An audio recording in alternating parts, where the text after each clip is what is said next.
High school head master గారు, ఈ గ్రామ సర్పంచ్ గారు, విద్యాశాఖ కమిటీ చైర్మన్ గారు రాఘవరెడ్డి గారు, పుల్లయ్య గారు, భాస్కర్ రెడ్డి గారు, ఇంకా వేదిక మీద ఉన్న చాలామంది పెద్దలు, ఈ గ్రామాన్ని ఇంతటి మంచి పరిస్థితుల్లో ఉంచిన ఈ గ్రామస్తులందరూ కూడా హృదయపూర్వక నమస్కారాలు. ప్రతి ఒక్కరికి ఈ పొద్దుటూరు నియోజకవర్గంలోనే ఇది ఒక ఆదర్శ గ్రామం. ఇక్కడ చాలామంది చేనేత వారు ఉండబడినప్పటికీ గ్రామ అభివృద్ధి విషయంలో ఎప్పుడూ పెద్దలకు సహకరిస్తూ గ్రామాభివృద్ధిని అన్ని రకాల ముందుకు తీసుకొని పోవడం జరుగుతూ ఉంది.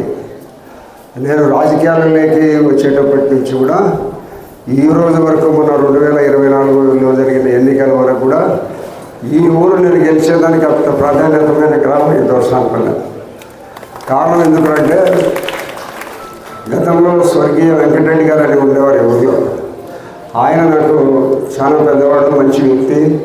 అదే మాదిరిగా గ్రామస్తులు కూడా చాలామంది నేను రాజకీయాలకు వచ్చినప్పటి నుంచి గ్రామీణ ప్రాంతంలో రాజకీయాలు ఉంటేనే బాగుంటుంది, ఎప్పుడు పట్టణాలలో వాళ్ళకైతే గ్రామీణ ప్రాంతం విషయాలు తెలియదని ఒక మంచి ఆలోచనతో గ్రామీణ ప్రాంతాలలో ఉండబడిన ఎన్నికల్లో నిలబడిన నాకు అందరూ సహకరించడం జరిగింది. కానీ ఈ గ్రామానికి వచ్చి చూస్తే ఈ హై స్కూల్కి వస్తానగానే ఒక మంచి వాతావరణం కనపడుతుంది. ఎందుకంటే మంచి ఆహ్లాదకరమైన వాతావరణము, చెట్లు, బిల్డింగులు, చాలా చక్కగా స్కూల్ ఉంది. అంటే స్కూల్ ఇంత బాగా ఉండేదానికి కారణము గ్రామస్తుల సహకారం. ప్రజలు భాస్కర్ రెడ్డి గారు వీళ్ళందరూ ఎప్పుడు వచ్చినా కూడా మా స్కూల్ సమస్యల గురించి మాట్లాడుతుంటారు. ఎందుకంటే వాళ్ళందరికీ బలహీన వర్గాల వాళ్ళు ఎక్కువగా ఉండబడినప్పటికీ కూడా ఈ ప్రాంతంలో బలహీన వర్గాలు చదువుకొని అన్ని రకాల అభివృద్ధి చెందాలనే ఒక ఉద్దేశంతో ఈ గ్రామస్తులందరూ కూడా పనిచేస్తుంటారు. ఒక మంచి విద్య అందించే ఒక స్కూల్ ఉండాలని వచ్చి మంచి దృక్పథంతో గ్రామస్తులందరూ సహకరిస్తుంటారు. కాబట్టి ఈ గ్రామస్తుల్లో ఈ ప్రొద్దుటూరు మండలము, రాజుపాలెం మండలంలో ఇంత స్ట్రెంగ్త్ ఉండబడిన స్కూల్ ఏది లేదు. ఇక్కడ క్రమశిక్షణతో స్కూల్ పరిస్థితి జరుగుతూ ఉంది. ఇంకా మా స్కూల్ అభివృద్ధిలోకి చెందాలని గ్రామ పెద్దలందరూ అడుగుతున్నారు.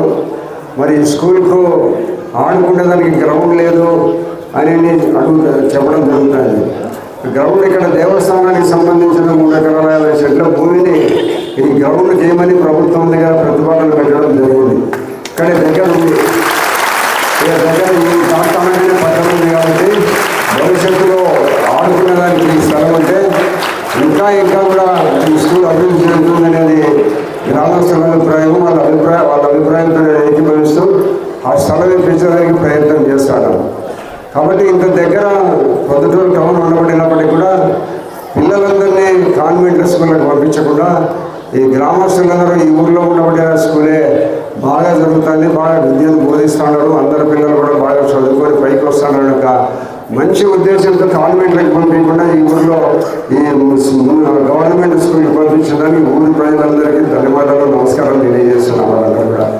ఎందుకంటే ప్రతివాడు ఏదో కాన్వెంట్లో చదివితేనే పైకి వస్తాడనే ఆలోచన చాలామంది మా గ్రామీణ ప్రాంతాల్లో 15, 16, 20 కిలోమీటర్ల నుంచి కూడా వ్యాన్లలో ప్రొద్దుటూరుకి పంపిస్తున్నారు. ఇంత ప్రొద్దుటూరు దగ్గర ఉండబడినా కూడా ఈ స్కూల్ మీద నమ్ముతుంటే ఈ గ్రామస్తులందరూ కూడా స్కూల్లో విద్య వల్లనే మాకు సరిపోతుంది అనే ఒక మంచి ఆలోచనతో ఈ స్కూల్కి పంపించడానికి గ్రామస్తులందరినీ మనస్ఫూర్తిగా అభినందిస్తున్నాం.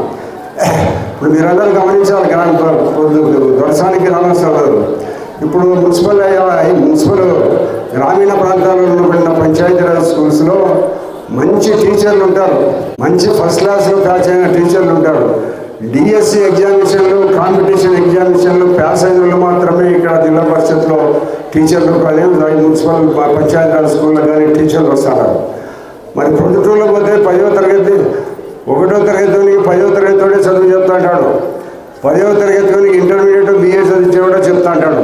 కాబట్టి ఈ స్కూల్లో 1వ తరగతి నుంచి కూడా 10వ తరగతి కూడా డిఎస్సిలో కాంపిటిటివ్ ఎగ్జామినేషన్లో పాస్ అయి ఉత్తీర్ణత అయిన ఉపాధ్యాయుడు చెప్తా అంటాడు.